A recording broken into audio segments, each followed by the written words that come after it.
नमस्कार।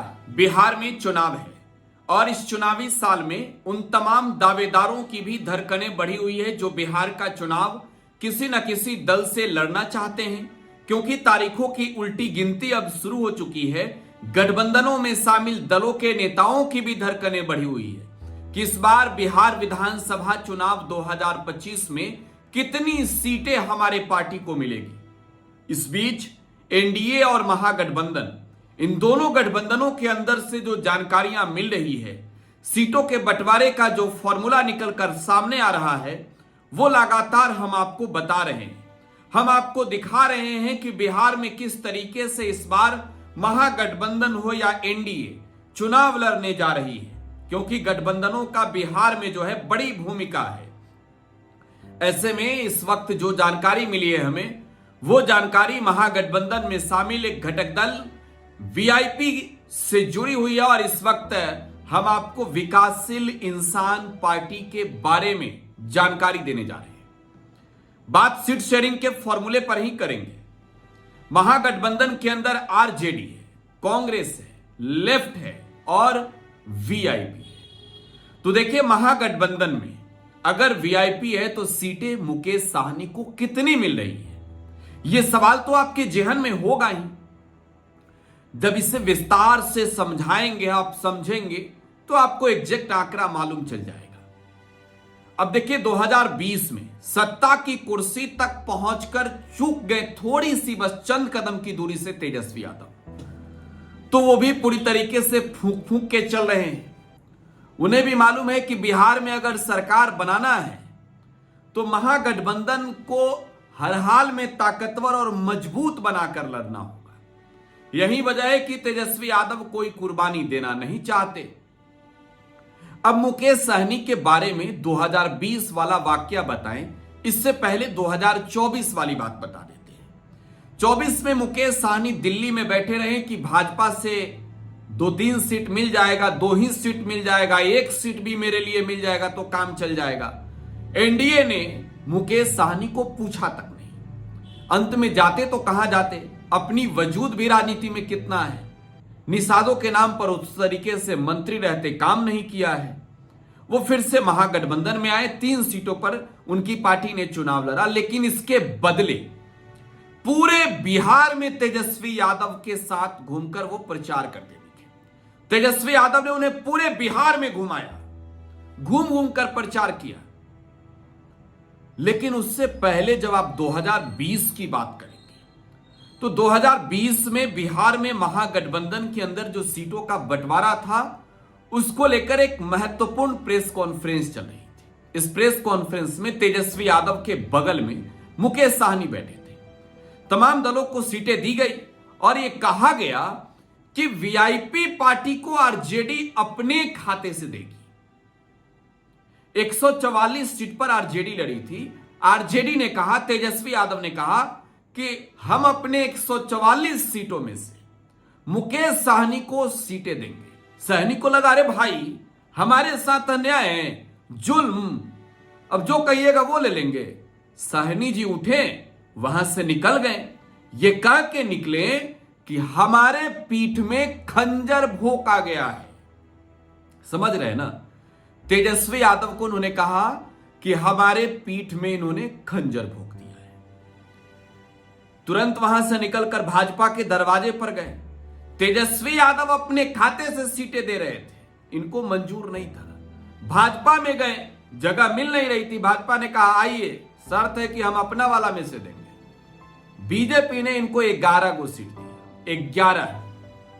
11 सीट में मुकेश सहनी 4 सीट जीते। 4 सीट कौन कौन था?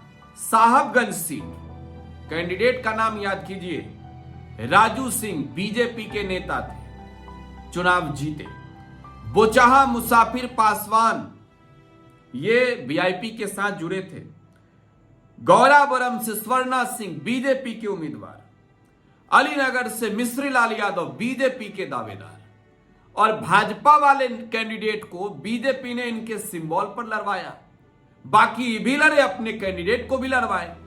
तो जो बीजेपी के 4 कैंडिडेट थे, चारों जीत गए।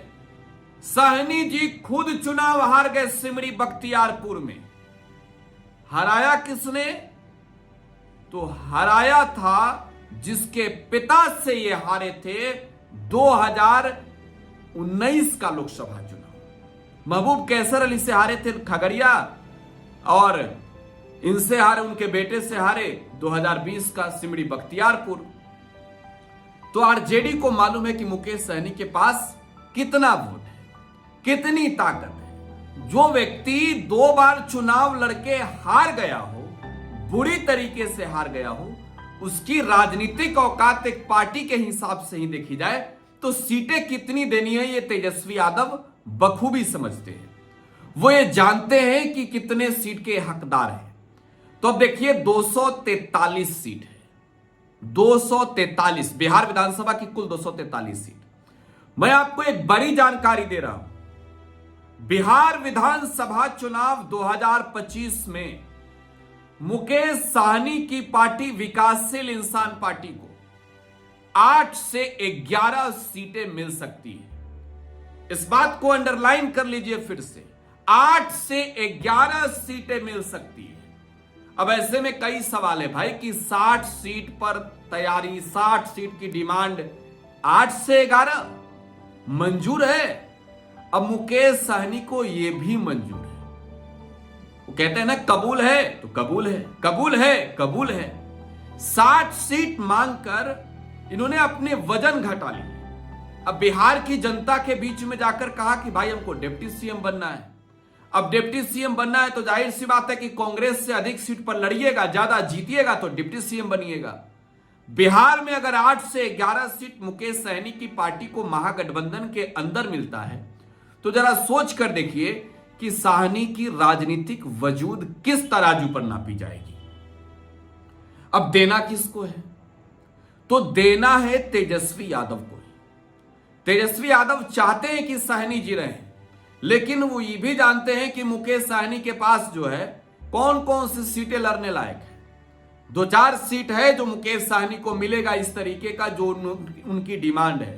कुछ कोसी में है, कुछ तिरहुत में है, कुछ जो है वो मगध में भी है। तो देखिए सबसे बड़ी बात यह है कि मुकेश साहनी 8 से 11 सीटों पर संतुष्ट होंगे क्या? तेजस्वी यादव ये फॉर्मूला कैसे तैयार कर रहे हैं? तो देखिए पिछली दफे जो चुनाव के नतीजे आए, साहनी 11 सीटों पर लड़े थे, 4 सीटें जीते। तो 11 से अधिक बढ़ने का तो कोई बात ही नहीं, 11 से अधिक नहीं बढ़ना है। अब घटना किधर है? तो कुछ कांग्रेस को भी सहना पड़ेगा, लेफ्ट के लिए बढ़ना पड़ेगा। भाई लेफ्ट ने बिहार में अगर बेस्ट रिस्पॉन्स दिया है तो लेफ्ट को सीटें चाहिए, और लेफ्ट को सीटें तेजस्वी यादव देंगे भी, क्योंकि 2020 का चुनाव हो या फिर लोकसभा का चुनाव, लेफ्ट का प्रदर्शन बिहार में दमदार रहा है। तो इस दमदार प्रदर्शन वाले लेफ्ट की सीटें बढ़ेगी। मुकेश साहनी को 8 से 11 सीट मिल सकती है। और यह दावा किसने किया? आप सोच रहे होंगे कि यह सूत्र क्या है।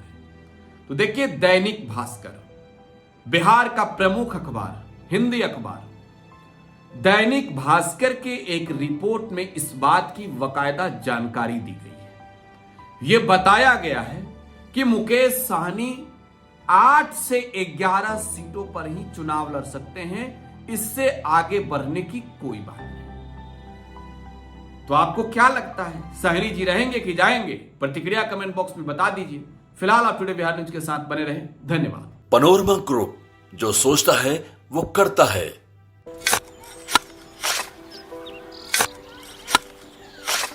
नई का साल मुबारक हो चाचा। मुबारक। जब तक इस सरकार बा तब तक नया साल मुबारक।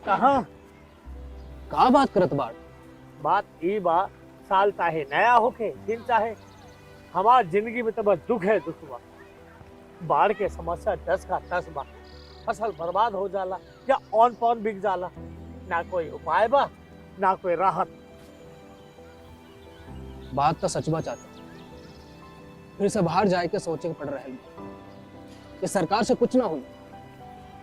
कबू कबू तो लागेला हमरे मजदूरन की जिंदगी में कोनो नया साल सच में मुबारक हुई। नया साल तो तब मुबारक हुई जब नई सरकार आई। बात तो सही बा चाचा।